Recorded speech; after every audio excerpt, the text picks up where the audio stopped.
शाह साईं जे सुर ॾहर में कंटे वण जे बारे में कुछ बैत आहिनि। कके ॻाल्हिड़ियूं कंडा ढोर धणियुनि जूं कीअं से रातड़ियूं कंहिं पर ॾींहुं गुज़ारी आहिनि। कंडा तूं केॾो जीअं भरियो ढोर वहे, जसोदण जेॾो तोको वॾियो पईड़ो। सुकी ढोर डयूं थियो, कंधीअ ॾिनो काओ, पाणी पटियल में अॻाऊं न आयो, माण्हुनि मेड़ाओ किनी किनी भेणी आहिनि। हाणे हीउ जेको कंडे जो वण हो ढोर दरिया में या पटियल में, इन जी किथे कंहिं रसाले में का तहक़ीक़ नथी मिले त हीउ वण असल में हो किथे। जेकॾहिं पटियल में हो त किथे हो, कहिड़ी जॻह ते हो। जेकॾहिं ढोर दरिया में हो या ढोर सिंधु दरिया जे वहकिरे में हो त किथे हो। जेकॾहिं अञा कंहिं ॿिए वहकिरे में हो त किथे हो। रसालनि में का मुस्तंद हिन जी ख़बर नथी पए, पर हिकिड़ो अंदाज़ो आहे त हीउ वण बीठल हो पटियल जे कंहिं ढोरे ते, पटियल जे कंहिं वहकिरे ते, पोइ उहो ढोरो थी वियो। ऐं ढोरे मां मुराद त मख़सूस हिकिड़ी एरिया थी वई हेॾी पाणी जी, उते जेको सो इहो वण बीठल हो। इन वण में माण्हू अची उते ॿेड़ियूं हलंदियूं हुयूं, सभु कुझु हो।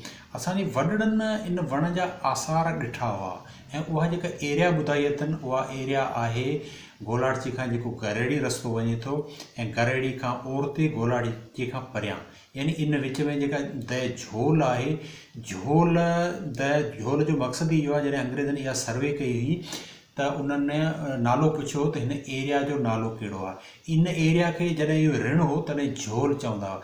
झोल मां मुराद आहे इहा त माना का हेठां जी ज़मीन, इन लाइ इहो झोल लफ़्ज़ इस्तेमालु थींदो आहे। पोइ उन्हनि छा कयो, जो इन्हनि झोल खे झोल 1, झोल 2, झोल 3, झोल 4, झोल 5, इहे हींअर गोलाची या इन खां मथे गोलाची तड़के जूं दहूं आहिनि। इन झोल जे कंहिं हिकिड़ी दह में इहो कंडो हिते मौजूदु हो। इन कंडे जा आसार असांजे वॾड़नि जे बि वॾड़नि उहे ॾिठा हुआ। उहो थुड़ ॾिठो हो, वण त पोइ ख़तमु थी वियो, बाक़ी उनजो जेको थुड़ हो उहो थुड़प एॾो हो, वॾो हो, एॾो वेकिरो हो जो जेकॾहिं 4-5 मुड़ुस भांकर पाइनि त पोइ हुनखे जेको सो भांकर विझी न सघनि। इहे ॻाल्हियूं असांजे वॾड़नि जिन इहो वण ॾिठो हो उन्हनि असांजे वॾड़नि सां कयूं ऐं उन्हनि वरी असां सां कयूं जेके असां ॿुधियूं हुयूं। पर जॾहिं तहक़ीक़ कईसीं, ॻोल्हा कईसीं त ख़बर पई त इहो जेको हो इहो या त झोल 4 में हो या झोल 5 में हो, पर अञा ताईं इन वण जी का तहक़ीक़ कान थी सघी आहे। मसूद लोहार साहब इन जो हिकिड़ो स्केच ठाहे इहो फेसबुक ते छॾियो ऐं उनजी तस्वीर बि मूं रखी आहे। ऐं जेको हिन जो जेका हीअ मुंहिंजी वीडियो आहे उन में उन कंडे जे वण जी, ऐं मसूद लोहार साहब बि इहो चयो आहे त इहो वण मोहम्मद सुमार शेख बि ॾिठो ऐं ॿिए बि कंहिं अदीब ॾिठो। उन्हनि बि लतीफ़ जा लाड़ तां भेरा उन किताब में इन जो ज़िक्र कयो आहे। बहरहाल हाणे ढोर दरिया जेको आहे इहे असल में वहकिरा दरियानि जा जेके हाणे मुकमल ख़तमु थी चुका आहिनि, इन करे मुस्तनद मुकमल का ॼाण त इहो वण किथे बीठल हो इहा नथी मिले। वॾड़ा बि गुज़ारे विया, उन्हनि जा वॾड़ा बि गुज़ारे विया।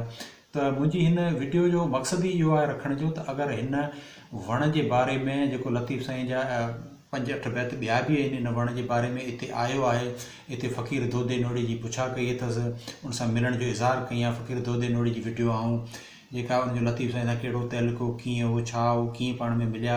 ऐं हिते जॾहिं इन झोल में लतीफ़ साईं आयो हो इन वण वटि, त इन वण खे बीठल ॾिठईं, एॾो वॾो वणु, तॾहिं वणु तक़रीबन सुकी वियो हो।